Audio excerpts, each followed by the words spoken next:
Hi friends, welcome to serial அரங்கம். இன்னைக்கு serial அரங்கத்தில் நம்ம பார்க்க போகிற சீரியல் என்னன்னு பார்த்தீங்கன்னா, ஒன்றா இருக்க கற்றுக்கணும். இப்போ போன வாரம் தான் சீரியல் வந்து ஸ்டார்ட் பண்ணாங்க. அதோட ஷார்ட்டை வந்து அப்படியே சொல்லிட்டு இன்னைக்கு என்ன நடந்தது அப்படின்னு சொல்லிடுறேன். கந்தசாமி லக்ஷ்மி இவங்க ரெண்டு பேரும் சேர்ந்து ஒரு மிஸ் வந்து நடந்துட்டு இருக்காங்க. கந்தசாமிக்கும் லக்ஷ்மிக்கும் எப்படி கல்யாணம் ஆகுது? கந்தசாமி வந்து முதல்ல ஒரு தட்டுக்கடை வச்சு நடத்திட்டு இருக்காங்க, அதாவது தள்ளுவண்டி கடை வச்சு நடத்திட்டு இருக்காங்க. அவங்களுக்கு வந்து பொண்ணு பார்க்குறாங்க, சரிங்களா? காரைக்குடி பக்கத்தில் பொண்ணு பார்க்கும்போது மாப்பிள்ளை வந்து ஹோட்டல் வச்சிருக்காங்க, பெரிய ஹோட்டலுக்கு முதலாளி அப்படின்னு சொல்லிடுறாங்க. லக்ஷ்மிக்கு வந்து அம்மா கிடையாது, ரெண்டு அண்ணனுங்க இருக்காங்க, அப்பா இருக்காங்க. அதுக்கப்புறம் சரி தங்கச்சி கல்யாணம் பண்ணலான்னு இவங்க மாப்பிள்ளை பார்க்குறாங்க. பொண்ணு பார்க்க கந்தசாமி வராங்க. ரெண்டு பக்கமும் பிடிச்சி போயிடுது, கல்யாண மேடை வரைக்கும் போயிடுது. ஆனால் அப்போ தான் தெரியுது கந்தசாமிக்கு வந்து பெரிய வந்து ஹோட்டல் கிடையாது, தள்ளுவண்டி கடை தான் வச்சுருக்காங்க. அப்படின்னது ஏமாற்றி கல்யாணம் பண்ண வந்தியா, உனக்கு இங்கே தங்கச்சி கிடையாது அப்படின்னு சொல்லிட்டு அவங்க அண்ணனுங்க சொல்கிறாங்க. ஆனால் பொண்ணு பார்க்க போன அன்னைக்கே கந்தசாமி வந்து லக்ஷ்மியை வந்து இம்ப்ரெஸ் பண்ணிடுறாங்க. வாங்க நீங்களும் வந்து உட்காந்து சாப்பிடுங்க அப்படின்றாங்க. அதே மாதிரி லக்ஷ்மியோட சமையலை மனசார பாராட்டுறாங்க. இந்த சில நல்ல குணங்கள்லாம் லக்ஷ்மிக்கு வந்து பிடிச்சி போயிடுது. எப்படியாவது என்னை வந்து கல்யாணம் பண்ணி அனுப்பிட்டு உங்கள் வாழ்க்கையை நீங்கள் பார்க்குறதுக்காக தானே நீங்கள் வந்து இருக்கீங்க. ஆனால் வந்த அன்னைக்கே இவர் வந்து என்னை ரொம்பவே வந்து இம்ப்ரெஸ் பண்ணிட்டாரு, என் மேலே அக்கறையாக இருக்காரு, நான் என்னோட வாழ்க்கை வந்து இவர் கூட தான் நான் முடிவு பண்ணிட்டேன்னு சொல்லிட்டு லக்ஷ்மி வந்து வந்துடுறாங்க. நீ இவனை கல்யாணம் பண்ணிட்டு ரோட்டில் தான் நிற்க போகிற அப்படின்னு சொல்லும் போது, யார் சொன்னா? கண்டிப்பாக நான் வந்து லக்ஷ்மியை ஒரு முதலாளியாக்கி பார்ப்பேன், ஒரு பெரிய ஹோட்டலில் கல்லால் முதலாளியாக லக்ஷ்மியை உட்கார வைப்பேன் அப்படின்னு சவால் விட்டுட்டு லக்ஷ்மியை வந்து கல்யாணம் பண்ணி கூட்டிகிட்டு வர்றாரு கந்தசாமி. ஸோ இப்போது அந்த ஒரு லட்சியத்தை நோக்கி தான் ஓடிட்டுருக்காரு. அதில் கொஞ்சம் அவர் ஸ்ட்ரிக்டாகவே இருக்கார். கந்தசாமி லக்ஷ்மிக்கு வந்து 4 பசங்க, குமரன், சண்முகம், முருகன், செந்தில் அப்படின்னு சொல்லிட்டு 4 பசங்க இருக்காங்க. அதில் குமரனுக்கு வந்து கல்யாணம் ஆகிடுது. குமரனோட மனைவி வந்து சரசு, அவங்களுக்கு 2 பசங்களும் இருக்காங்க. சரசு வந்து முதல்ல அந்த மெஸ்ஸுக்கு வேலை பார்க்க வந்த பொண்ணு நல்ல பொறுப்பாக இருக்காங்கன்னு சொல்லிட்டு அந்த பொண்ணையே மருமகளாகவும் ஆக்கிட்டு, வேலை பார்க்க வந்த பொண்ணு தானன்றதெல்லாம் கிடையாதுங்க, அந்த மருமகளுக்கு என்னெல்லாம் பிரியமாக இருக்கணுமோ அந்தளவு பிரியமாக லக்ஷ்மியுமே பார்த்துக்கிறாங்க. அதே மாதிரி கந்தசாமி வந்து கடை வேலை எல்லாமே சொல்லி கொடுத்து பசங்களையும் நல்லாவே வளர்த்துருக்காரு. இதில் வந்து அந்த 2வது பையன் சண்முகம் தான் கொஞ்சம் ஒரு மாதிரி, அவர் வந்து பார்த்தீங்கன்னா கொஞ்சம் காலேஜில் படிச்சுட்ருக்காரு. கொஞ்சம் ஊதாரத்தனமாக செலவு பண்ணிவிட்டு அப்பாட்ட போய் சொல்லி பணம் வாங்குறது, காலேஜில் வந்து நான் பெரிய பணக்கார வீட்டு பையன் அப்படின்ற மாதிரிலாம் போய் சொல்கிற மாதிரியான ஒரு கேரக்டர். முருகன் வந்து அவரோட வேலையில் ரொம்ப கரெக்டாக இருக்கிற ஒரு பையன். அதாவது வந்து பார்த்திங்கன்னா கொஞ்சம் கோவக்காரரு, தன் மனசுக்கு எது சரின்னு தோணுதோ அதை வந்து செய்வார். ஊரில் யாருக்காவது ஏதாவது ஒரு உதவின்னா முதலாளாக போய் நிற்பார். அதே சமயம் கண் முன்னாடி ஏதாவது ஒரு தப்பான விஷயம் நடந்ததுன்னா தட்டி கேட்பார். அதனால் சின்ன சின்ன பிரச்சனையெல்லாம் வம்பு இழுத்துட்டு வந்து வருவார். அதனால் கந்தசாமிக்கு இவரை பார்த்தாவே கொஞ்சம் கடுப்பும், வேலையை மட்டும் நீ பார்க்க வேண்டியதானே அப்படின்ற மாதிரி அவர் வந்து சொல்கிறாரு. முருகன் வந்து நல்ல உழைப்பாளின்னு தெரிஞ்சும் கந்தசாமி கொஞ்சம் ஸ்ட்ரிக்டாகவே தான் இருக்காரு. முருகன் கிட்ட ஏதாவது ஒரு ஊர்வம்பை வந்து இழுத்துட்டு வந்துடுறான் அப்படின்னு சொல்லிட்டு இருக்காங்க. ஹோட்டலில் வந்து ஃபுல் அண்ட் ஃபுல் சமையல் எல்லாமே வந்து பார்த்தா லக்ஷ்மி தான் வீட்டு முறை சமையல் அப்படின்னு சொல்லிட்டு அவங்க வந்து செஞ்சிட்ருக்காங்க. மீதி எல்லாமே வந்து சரசுமே வந்து பார்த்துக்கிறாங்க. மாமியாரும் மருமகளும் சமைக்க, அப்புறம் பசங்க 2 பேரும் வந்து பரிமாற, அப்புறம் வந்து 2 பசங்க காலேஜில் வந்து படிக்கிறாங்க. ஒன்று சண்முகம், இன்னொன்று வந்து செந்தில், சரிங்களா? ஸோ இப்போ வந்து பார்த்தா செந்திலுமே ரொம்ப பொறுப்பான பையன் தான். தான் சாப்பிட உட்காந்தாலும் கடைக்கு அதுக்குள்ளார கஸ்டமர்ஸ் வந்தாங்கன்னா முதல்ல நீங்கள் சாப்பிடுங்க அப்படின்னு சொல்லிட்டு அவங்கள சாப்பிட வச்சு பொறுப்பாக இருக்கிற அந்த மாதிரியான ஒரு பையன்.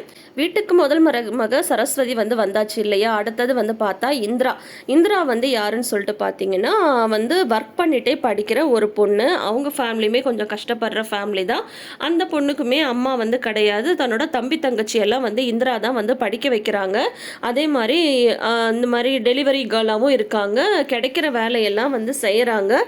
சின்ன சின்ன ஆர்டிஸ்ட் கேரக்டரும் வந்து பண்ணிகிட்ருக்காங்க. சீரியல்லாம் வந்து பண்ணிகிட்ருக்காங்க. சம்பாரிச்சிட்டே படிக்கிற ஒரு பொண்ணு.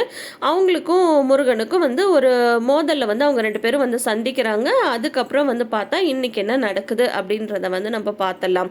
இப்போது கந்தசாமி வந்து ஒரு பெரிய ஹோட்டல் கட்டணும் அப்படின்றது அவரோட கனவாக இருக்கு இல்லையா? அவருக்கு ஒரு பக்கம் கனவு இருக்கு, முருகனுக்கு இன்னொரு பக்கம் என்னன்னு சொல்லிட்டு பார்த்தீங்கன்னா தன்னோட அப்பா நடத்துகிற பிஸ்னஸில் அடுத்த கட்டத்துக்கு வந்து போகணும். கல்யாண மண்டபத்தில் வந்து அவர் சொல்லி வைக்கிறாரு, கல்யாணத்துக்கு ஏதாவது ஆர்டர்லாம் இருந்தால் சொல்லுங்கள், சின்ன சின்ன ஆர்டர் வந்து நாங்கள் எடுத்து பண்ணுறோன்னு சொல்கிறாங்க. கந்தசாமிக்கு என்னென்னா கடையில் இருக்கிற வேலையவே வந்து பார்க்குறதுக்கு நேரம் இல்லை, இல்லை வேறு ஆர்டர்லாம் எடுக்கணுமா, அதெல்லாம் வேண்டான்னு சொல்கிறாங்க. ஆனால் அதையும் மீறி முருகனுக்கு வந்து மண்டப மேனேஜர் வந்து கால் பண்ணுறாங்க, 150 பேருக்கு சமைக்கிறதுக்கான கான்ட்ராக்ட் வந்து கொடுக்குறேன் அப்படின்னு சொல்கிறாங்க.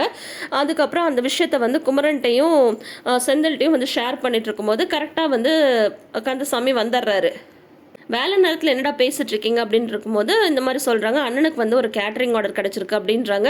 நான் தான் அதை அப்பயே வேணான்னு சொன்னல, என் பேச்சை மாரி நீ செய்ய போறிய அப்படின்னது, என்னால் செய்ய முடியுன்ற நம்பிக்கை எனக்கு இருக்குது அப்படின்னு முருகன் வந்து சொல்ல, கடையில் இருக்கிற வேலையை பார்க்குறதுக்கு நேரம் இல்லை, இல்லை வந்து வெளியே கேட்டரிங்லாம் நீ வந்து எப்படி பண்ணுவேன் அப்படின்னதும், அண்ணன் தான் நல்லா சமையல் பண்ணுதில்லப்பா அப்படின்னு சொல்லிட்டு செந்தில் வந்து சொல்ல, உடனே வந்து இவர் என்ன சொல்கிறாரு, இங்கே வந்து ஒரு 2 ஐட்டம் பண்ணுறது வந்து ஒரு பெரிய விஷயம் கிடையாது, ஆனால் ஒரு விருந்துக்கே சமைக்கணும்னா எவ்வளோலாம் சமைக்கணும் தெரியுமா, அது அவனால முடியாது அப்படிங்கும்போது கண்டிப்பாக என்னால் முடியும், நான் செய்ய தான் போகிறேன் அப்படின்ற மாதிரி முருகன் வந்து சொல்கிறாங்க.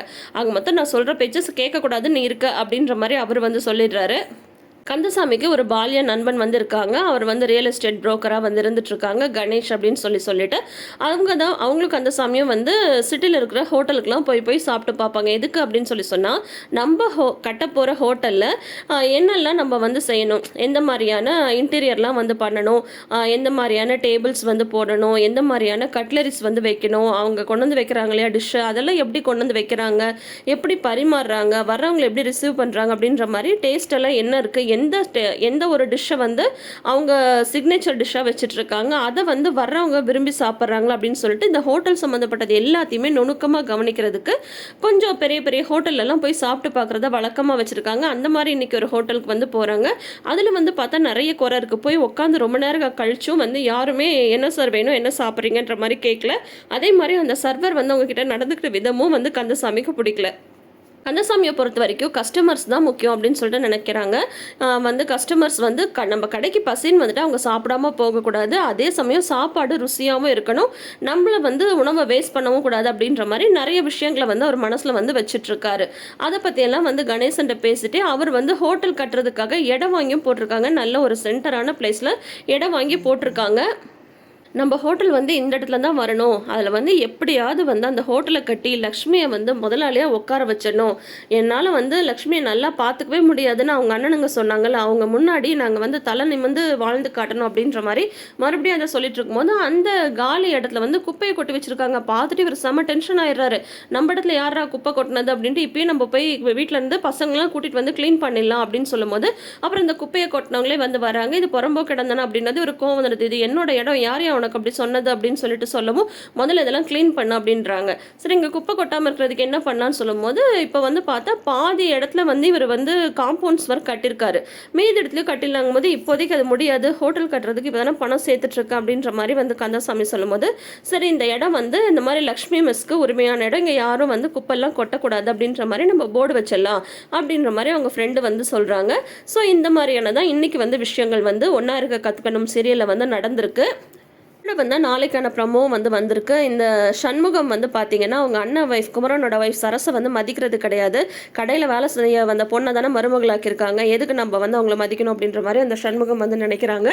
அவங்க கிட்ட வந்து காப்பி கொடு அப்படின்னு சொல்லும்போது காப்பிலாம் தர முடியாது அப்படின்றாங்க. ஏன்னா காலேஜ்க்கு வந்து இவங்க 2 பேரும் வந்து அவங்க நோட்டு விட்டுட்டாங்கன்னு கொண்டு போய் கொடுக்குறதுக்காக குமரனும் சரஸும் போகும்போது எங்கள் கடையில் வேலை பார்க்குறவங்க அப்படின்ற மாதிரி வந்து சொல்லிடுறாங்க.